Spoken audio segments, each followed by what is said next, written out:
Welcome to That Wrestling Podcast, and today we have a special guest. This man has wrestled from Austria to America, from WWF to WCW. He's been in the ring with the likes of Shawn Michaels, Dusty Rhodes, Owen Hart, and Bill Goldberg. Ladies and gentlemen, give yourselves a big pat on the back for Mr. Technical Barry Horowitz.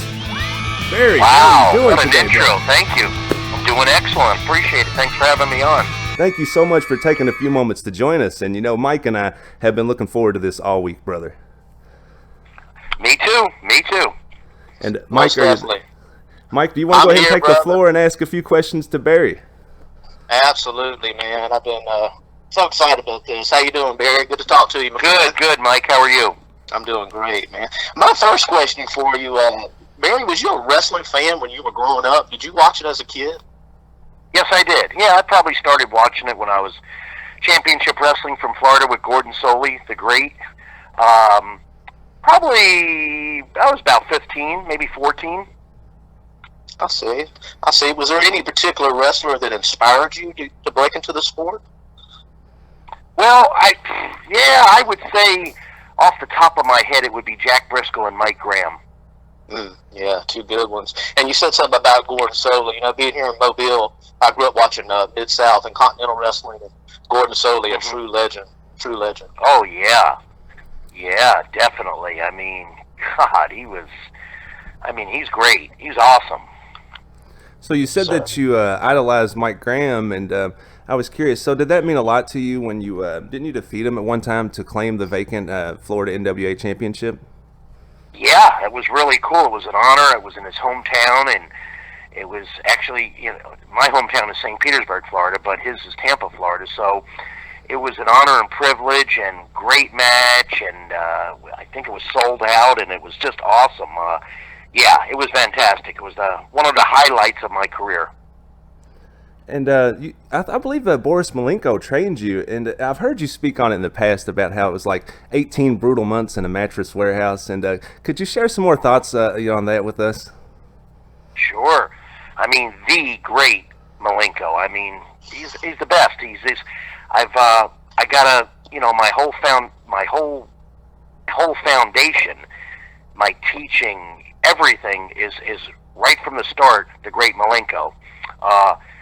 And there's two important men. Actually, it was Lenny Greenberg. He's an investor in Seminole, Florida.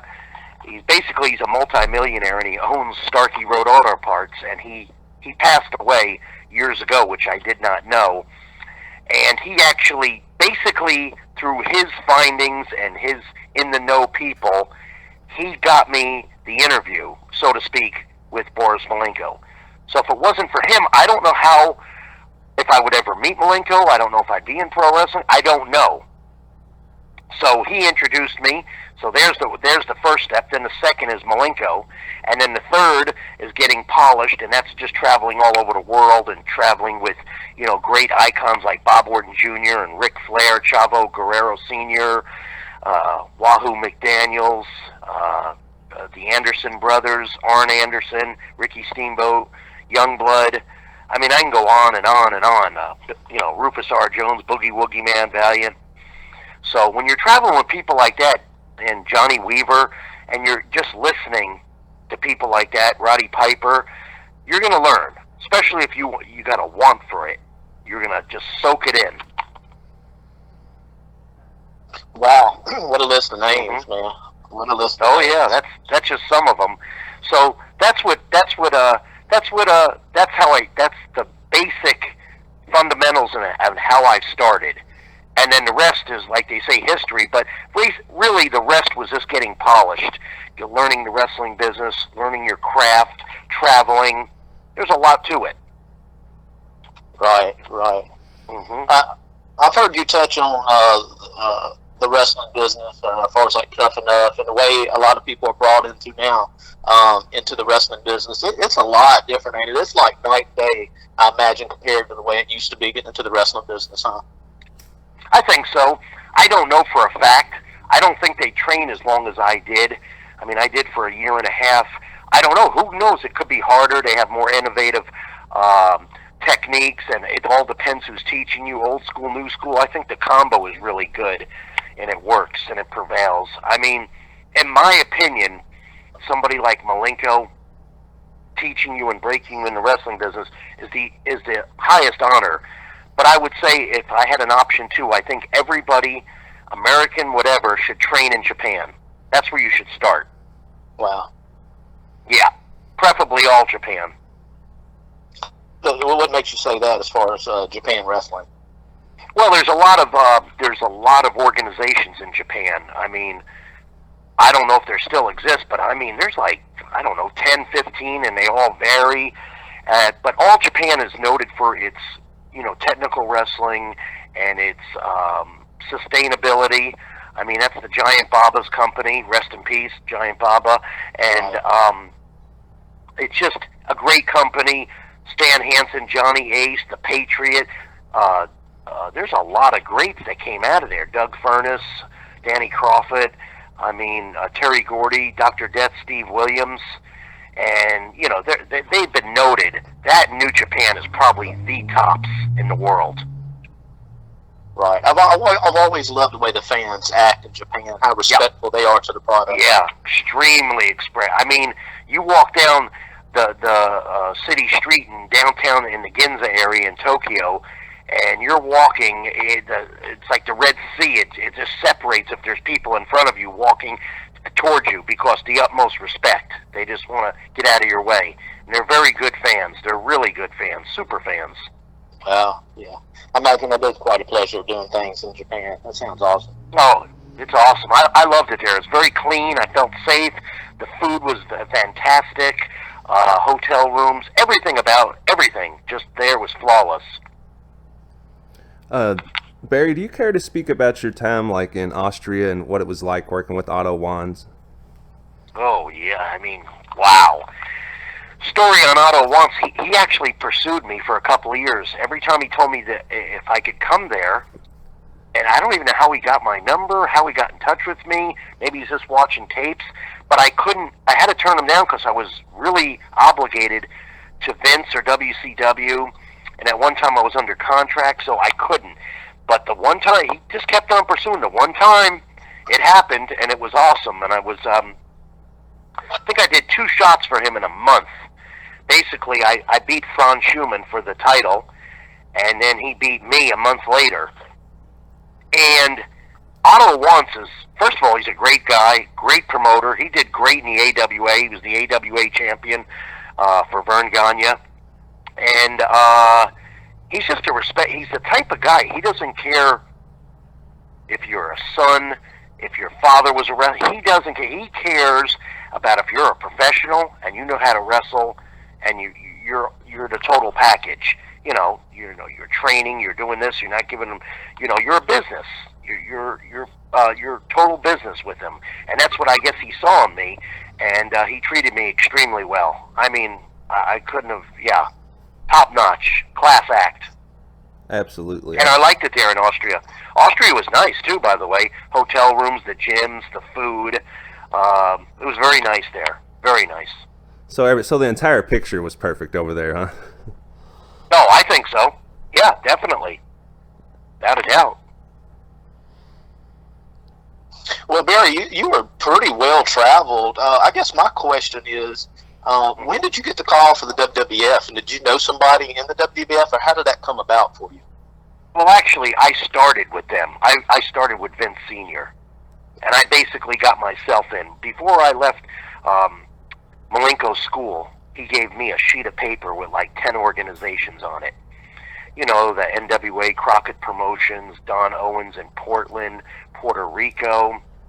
And it was, what got my attention was, it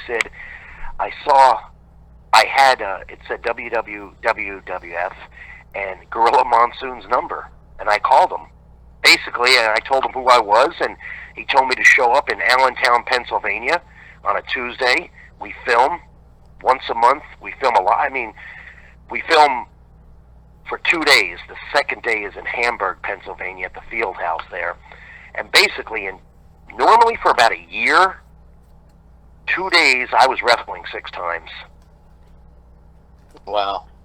Yeah. And now, you talk about the greats, Tony Gurria, Rick Martel, Mr. Fuji, Mr. Saito, Jimmy Snuka, Bob Orton Jr., Angela Mosca Sr., Johnny Rods, Jose Estrada, Bob Backlund, Adrian Adonis, Jesse the Body Ventura, my God, Buddy Rose. I mean, there was just Iron Mike Sharp. There was just, a who's who. Back then, if you go there, it was like the Mecca. Like, you can't stay there like you would other territories. Oh, I'm going to just stay here, except for Bob Backlund, he was the champ. You would get like 2 or 3 months, then you would go back to the regional territories, like in Tennessee or Alabama or Missouri, stuff like that. So Right. It was pretty cool. So yeah, it was pretty awesome there. Wow. Did you ever wrestle Bob Backlund? Did you ever get to work with him? I wrestled Bob Backlund. Let me think. Last time I wrestled Bob Backlund was like on a New Year's Eve show. I forgot where. Somewhere up north. That's all I remember. I can't remember how. That's over 20 years ago. My goodness. So that was the first time that I experienced my stint with WWF, working for Vince Sr. So. And Barry, we know the list of legends, that you've been in the ring with is just almost too numerous to mention, really. I mean, it's like a who's who list of professional wrestling legends. But one man I am curious to know about your times in the ring with is Andre the Giant. And would you please be kind enough to elaborate on that for us?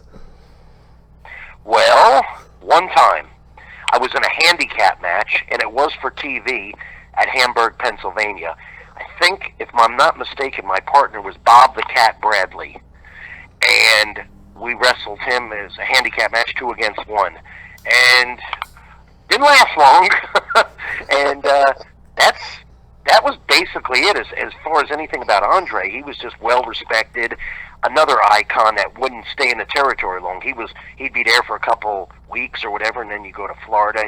He was a novelty. I mean, he's going to all over. I mean, he was the deal. When Andre came to your town, it was like, holy cow, drop everything. It was like Muhammad Ali coming to your town, or, of that nature. And, just pretty quiet guy. Didn't like troublemakers. Didn't like people that didn't know how to wrestle. And if you gave him trouble, he'd tune you up real quick, so to speak, if you know what I mean. Was his chops as stiff as they looked in the ring? Yes. And stiffer to people he didn't like. I could believe it. They just look so brutal. They just look so brutal. Yeah. Like I would tell you to ask John Studd or Bam Bam Bigelow, but we can't. Unfortunately, absolutely. Yeah. So. Yep. Well, I heard Hulk Hogan say something about he would get so nervous about going into the ring with Andre, which I heard Andre wasn't too crazy about working with a lot of big guys. Were you really nervous going into the ring with a legend like that, or was you extra nervous, or was it just business as usual for you?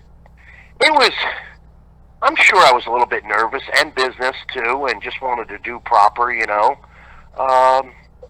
Yeah, that's it. I mean, it was just that one time, and kind of a combination of nervous and business as usual. Yeah. Like Bill Belichick says, do your job. Now, did you just continue on with Vince Jr.? Is that what happened? You continued working on the WWF? Actually, I was with Vince Sr. and Jr., and I decided after a year, I got to learn. I got to start traveling. I got to learn. I got to get polished. And I was supposed to go to Oregon, but I went to Crockett Promotions instead.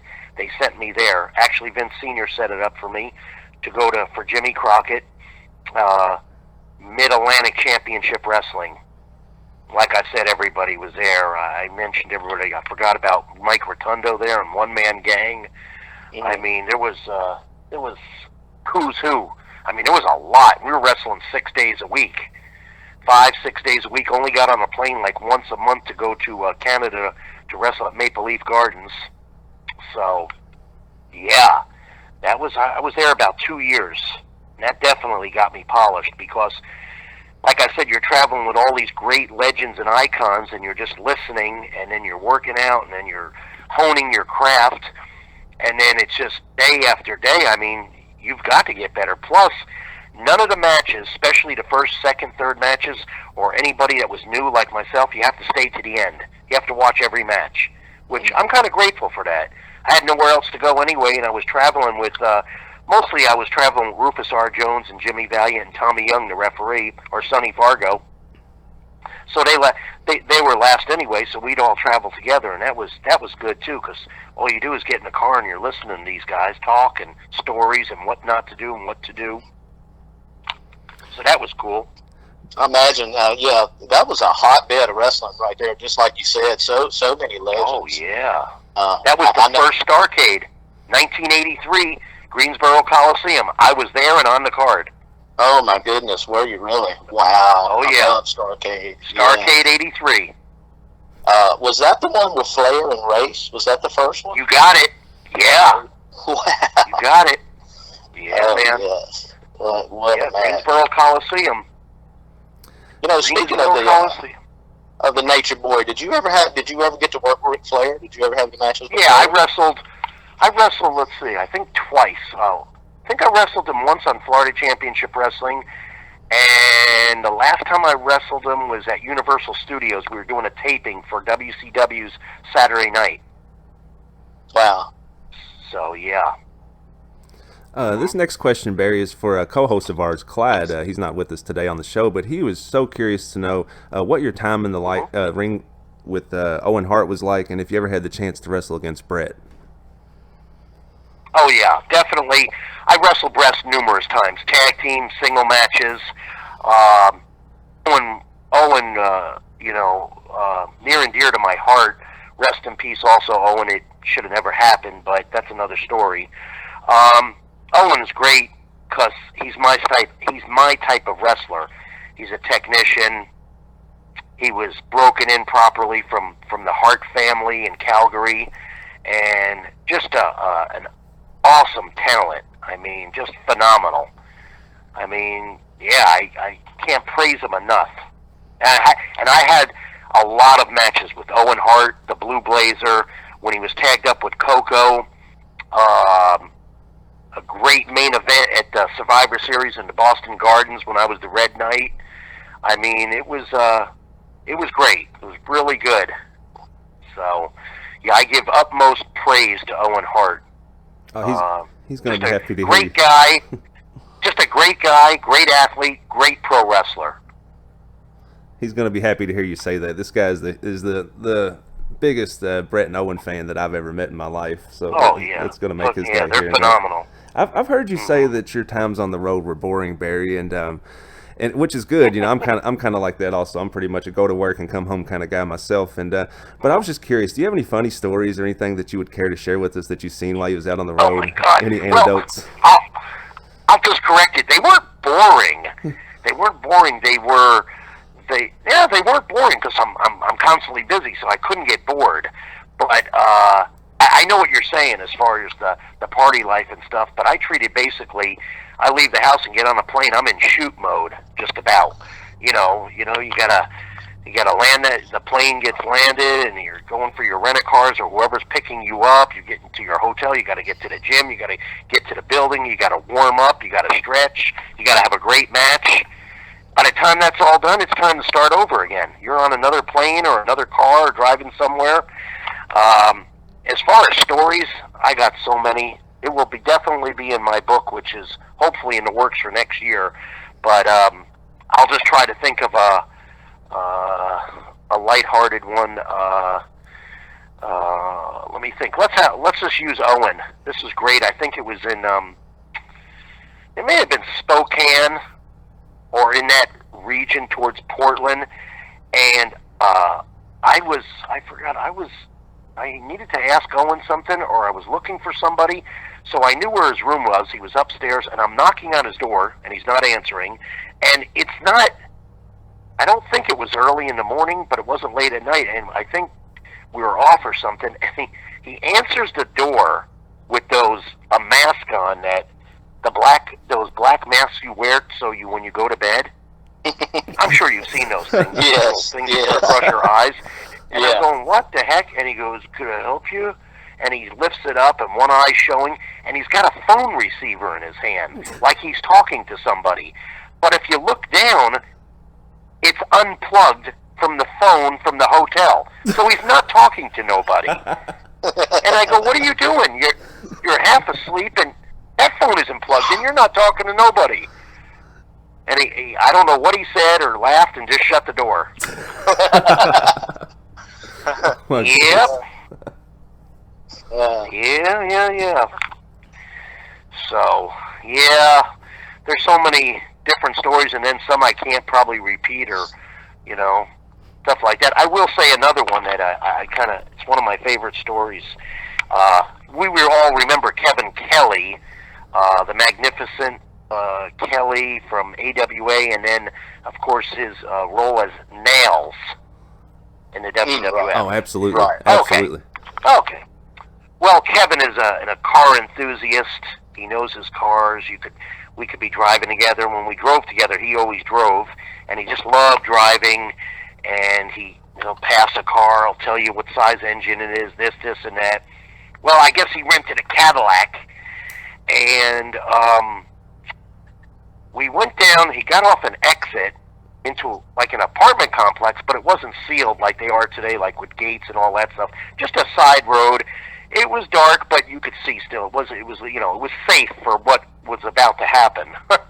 And basically, he just stops the car and he's revving it up, puts his foot on the brakes, racing. Engine is smoking, the tires are smoking, and then he just lets it go, and then we stop. He goes, "You know what I just did?" I said, "What?" He says, "Took about 4,000 miles off those tires." Absolutely. Oh my goodness. I didn't know if to laugh or cry or was he serious, and then he just cracked up, and he probably did too. So anyway, yeah. So was it like? Yep. Was it white knuckled riding with him, or was?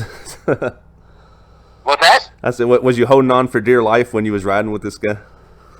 Sometimes, yeah. Yep. But we've had good conversation about wrestling, and he's really a good guy. He's a smart guy too. So, yeah, that's a couple of stories right there. So, yep.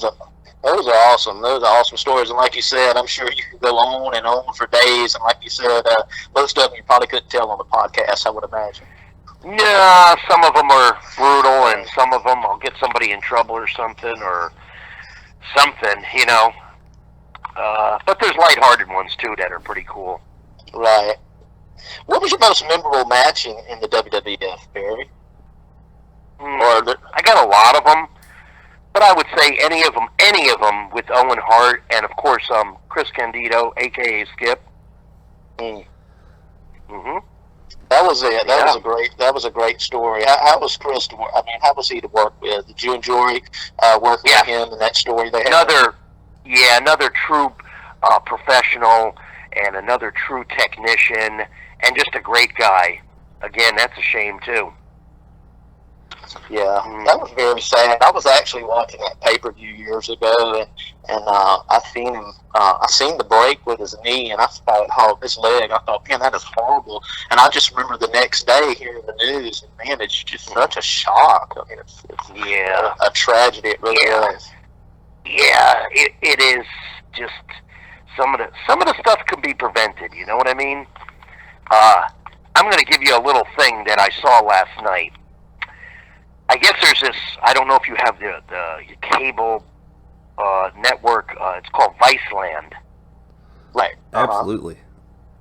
Okay, so you're familiar with the Dark Side of the Ring. Well, they premiered a new show last night, the Wrestlers. I changed it after 10 minutes, and I'm going to tell you why. First of all, maybe I didn't give it enough, and I will watch the rest of it. The greatest promoter ever. Well, I never heard of that greatest promoter ever. And I've been in the wrestling business over 20 years. I've never heard of this gentleman. And then they said, if you never heard of him, you don't know wrestling. Well, I do know wrestling, and I never heard of him. Never seen him, never heard of him in my life. I know great promoters.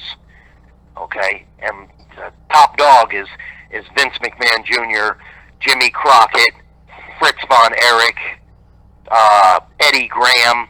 Okay, I know great promoters. Anyway. That's like the Mount Rushmore you just listed, brother, right there. Yeah, that right there bothered me, and I'm saying, okay, maybe I'm not, I don't know. But I don't know if you did watch it last night, correct? I did not take that in yet, but I'm planning on taking it in. Oh, okay. Okay. I've watched all of Dark Side of the Ring, though, and I did enjoy that series. The what? The Dark Side of the Ring series. I said I did enjoy the Dark Side of the Ring, but right, I have not had a chance to check out the Wrestlers yet. That was pretty cool.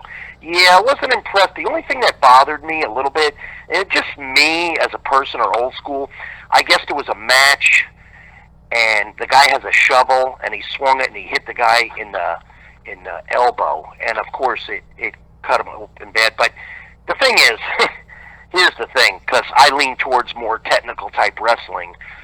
First of all, this show looks like it's all indie shows, which that's not bad, but I remember when I wrestled indie, and I didn't do that. Okay? First of all, you dress proper. You don't wear jeans and stuff from Walmart and what have you. It's just unprofessional. And then people see that, and then they watch the product on TV and go, whoa, this is like watching Pee Wee football compared to the NFL. Mm-hmm. See? So you always want to be a standout. So I wasn't impressed with that. I wasn't impressed with some of the... I wasn't impressed with... You shouldn't have swung that shovel. There's no reason for it. You did it wrong, and you hurt the guy. There should be... See, if you wrestle, you don't have to do that. Now, granted, there is a place, hardcore matches and whatever, they need to be done right. Sometimes you will get hurt really bad. I don't agree with that totally, but I wasn't brought up that way in pro wrestling. Because that's what it says on the marquee outside the Philadelphia Spectrum or Madison Square Garden or in Dothan, Alabama, the Farm Center. It says wrestling. Wrestling. That's it. There's nothing else. Wrestling. And that's what it means, to wrestle. So, of course you got hurt and you don't know what you're doing. And I just, accidents do happen. But, yeah, I will watch the rest of it, but if it continues that way, and episode after episode, I won't be watching. So, granted now, I've been on the indie circuit, and I know what it's about, and I was just at some indie shows in the Northeast, which they're phenomenal. I was at one show in Rahway, New Jersey, home of the Rahway Prison, where they filmed one of Stallone's movies back in the day. Lock Up. Good movie. Yeah, with Stallone. Yeah, great movie. Well, that's where they filmed it, and I talked to the police officers there. It was really cool. But you walked into that gym, I swear, guys, there was pyro, there was lights, there was a professional ring announcer dressed properly. The guys all had custom outfits on, respectful, and they were working their ass off. That's how you do it. And guess what? That place was packed. Wow. Because people want to see pro wrestling. See what I'm getting at?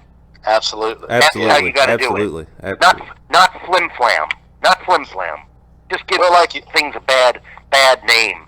And again, I'm not king anybody. I'm not into that. That's all. I'm not into quote unquote the backyard wrestling. I don't agree with that at all.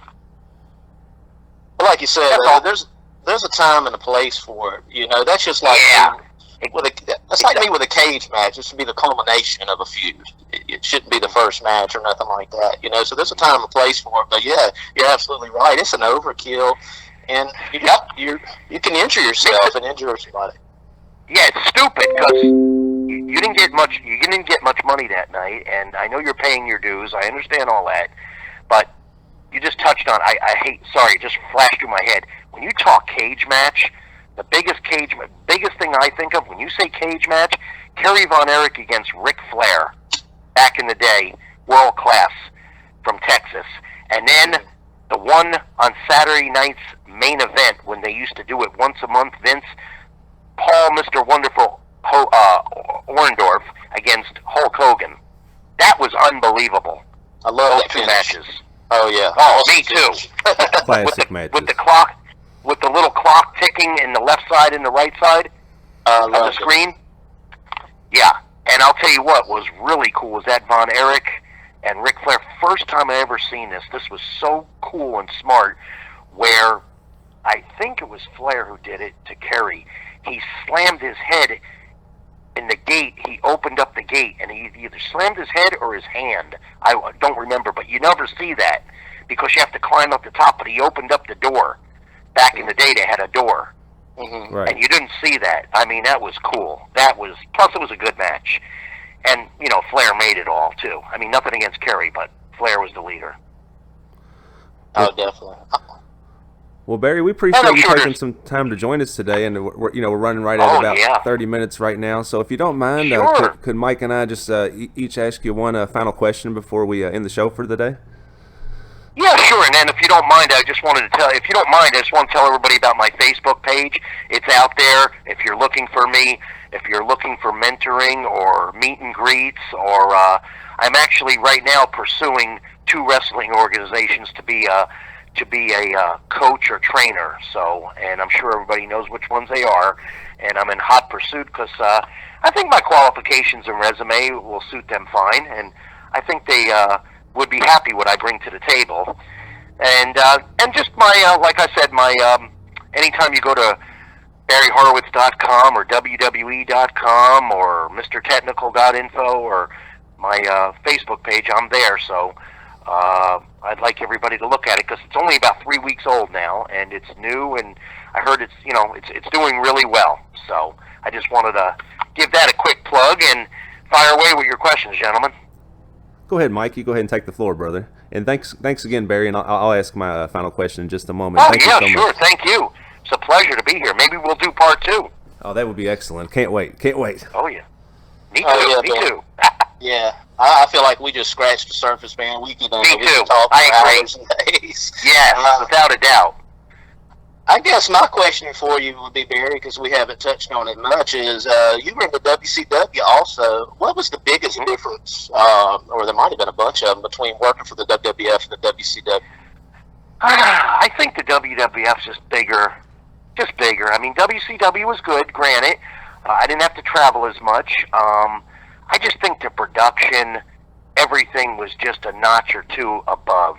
The professionalism, just a notch above, or 2 notches. That was the difference. Otherwise, I knew everybody there, and you get to see different people you haven't seen in a while. But if I'm picking one, where would you sign a contract forever? Well, it's going to be with Vince. So that's that. Yeah, understandable. Yeah, because with you were, instead of being a WCW guy going to WWF, you had already been with the WWF and then went over to WCW. And I hear a lot of guys say when they left WCW and walked to the WWF, a lot of them said it was like somebody turned a light on. Oh, yeah. Like, wow. Yeah, exactly. You know what I'm saying? Yep, it got real bright. Yeah, and they would say, this is a fine-tuned machine over here. This is the way it should be done. You got that right. Oh, yeah, without a doubt. A lot. Especially on pay-per-views. Plus, they're the king. They invented WrestleMania. They're the king. Yeah, that's right. The biggest show of all. That's right. You got it. All right, first go ahead, Mike. Oh, I'm sorry. I just want to say I've really enjoyed this interview, Barry. I thank you so much. And I did too, Mike. I appreciate your time and effort. It was awesome. No problem, man. We're definitely going to have to have a part 2 and a part 3, man. So I'm hell yeah. looking forward to it. You've got just way too much experience, and it's hard to cover you all in 30 minutes. So we're going to have to go back and talk. Oh, it is. I hear you. And I echo Mike's comments there, Barry. Thank you so much for your time. It's truly an honor and a privilege to be on the phone with a legend like yourself. And one quick comment before my final question is, what do we have to do to get Barry Horowitz in the WWE Hall of Fame? I'm starting a petition, Barry. I'm doing something, brother, because you deserve to be in there, man. It's clear, plain as day. Thank you. I appreciate that comment. And, I mean, a lot of people have said it to me. I think it's on my Facebook. I have people hashtagging Barry Horowitz Hall of Fame, and I have one answer for you, and that's it. And I've told many people, I've told this to people I've walked through in my hometown or in the mall or something. How come you're not in the WWE Hall of Fame, Barry? How come? And my one reply and only answer is, I don't know, ask Vince. Absolutely, man. Hopefully that day comes soon, brother. I'm anticipating. I'm eagerly awaiting it. I'm sure you are, and I know a lot of fans around the world are, brother. I mean, I'm not trying to put myself over. I think I belong there. I think I deserve it. I deserve it a lot more than non-wrestling people are in there that never worked for the company or Vince Sr. or Jr. I don't understand that, but that's another day, another question. But I would love to be. That would be a high honor, and I'll never say never. So, especially in the wrestling business. And my final question, Barry, is I don't know if you've seen the new promotion AEW or not. I assume you have, and I was just wondering if you had any thoughts on that. Yeah, I hope they do well, and I'm pursuing them, actually. I would love to be one of their trainers. I hope they do really well. I heard a lot of good things, so we'll see. We'll know this year what's going down with that. I hope, for everybody's sake, it does well. I do too. I think competition is just good for the sport, and the last time we had a competition, ratings were never better for either program. So. I totally agree. Touching on AEW just a little bit, one thing I'm excited about with those guys, and like you were talking about Barry a little earlier, is the sportsmanship of it. From listening to Jim Ross, they're going to bring back a time limit, which is something that is missed, and get back to the realism of the athletes, and I think that's going to be refreshing for the wrestling business. Like you said, bring back the wrestling on the marquee and make it about the actual wrestling. Exactly. Yeah, I mean, that's what, your average fan, unless they're conditioned for other things, they're sitting there, like I said, you swing a shovel, this, and that, they go, well, I could see that anywhere in the backwoods or down an alley, but to do a superplex, to do a Northern Light suplex, to do a French cravat, to do a three-quarter grapevine, to do any kind of pro wrestling amateur move in there, I'm going to sit there and go, this guy's for real. He's a real he's been trained. This guy's been doing this for years. That's right. That's what I look at. That's what I would say, and that's what I think a lot of wrestling fans say. Yeah, that's absolutely. I'm in your camp on that one, Barry. And thanks again so much for taking a few moments to join us, Barry. And do you have any closing thoughts or anything else you want to plug before we hop out? Because we would gladly love to hear it. I think everything has been said.